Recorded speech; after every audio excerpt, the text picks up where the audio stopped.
Keluaran pasal 15. Nyanyian Musa dan Israel.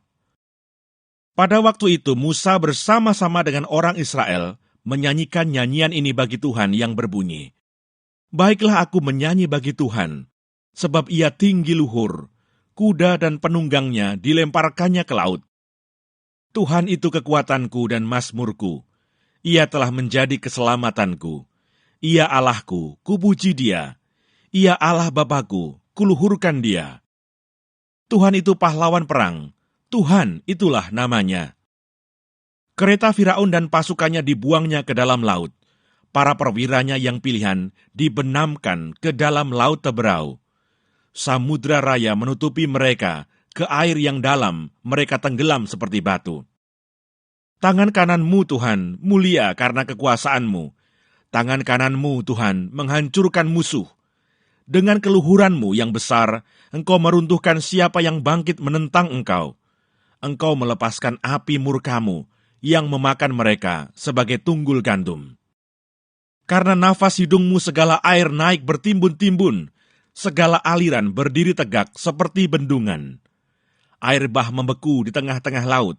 Kata musuh, aku akan mengejar, akan mencapai mereka, akan membagi-bagi jarahan. Nafsuku akan kulampiaskan kepada mereka, akan kuhunus pedangku, tanganku akan melenyapkan mereka. Engkau meniup dengan taufanmu, laut pun menutupi mereka. Sebagai timah mereka tenggelam dalam air yang hebat. Siapakah yang seperti engkau di antara para Allah, ya Tuhan? Siapakah seperti engkau, mulia karena kekudusanmu, menakutkan karena perbuatanmu yang masyhur? Engkau pembuat keajaiban. Engkau mengulurkan tangan kananmu, bumi pun menelan mereka. Dengan kasih setiamu, engkau menuntun umat yang telah kau tebus. Dengan kekuatanmu, engkau membimbingnya ke tempat kediamanmu yang kudus. Bangsa-bangsa mendengarnya, mereka pun menggigil, kegentaran menghinggapi penduduk tanah Filistin. Pada waktu itu gemparlah para kepala kaum di Edom, kedahsyatan menghinggapi orang-orang berkuasa di Moab. Semua penduduk tanah Kanaan gemetar. Ngeri dan takut menimpa mereka karena kebesaran tanganmu.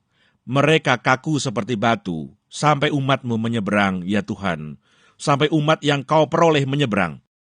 Engkau membawa mereka dan kau cangkokkan mereka di atas gunung milikmu sendiri, di tempat yang telah kau buat kediamanmu, ya Tuhan, di tempat kudus yang didirikan tanganmu, ya Tuhan. Tuhan memerintah kekal selama-lamanya.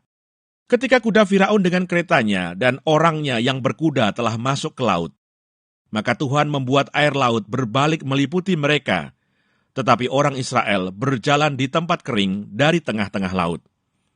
Lalu Miriam, nabiah itu, saudara perempuan Harun, mengambil rebana di tangannya, dan tampillah semua perempuan mengikutinya, memukul rebana serta menari-nari.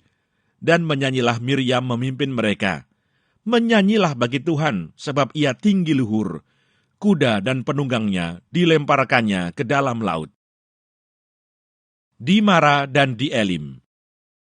Musa menyuruh orang Israel berangkat dari laut teberau, lalu mereka pergi ke padang gurun Syur. 3 hari lamanya mereka berjalan di padang gurun itu dengan tidak mendapat air. Sampailah mereka ke Mara. Tetapi mereka tidak dapat meminum air yang di Mara itu, karena pahit rasanya. Itulah sebabnya dinamai orang tempat itu Mara. Lalu bersungut-sungutlah bangsa itu kepada Musa, kata mereka, "Apakah yang akan kami minum?" Musa berseru-seru kepada Tuhan, dan Tuhan menunjukkan kepadanya sepotong kayu.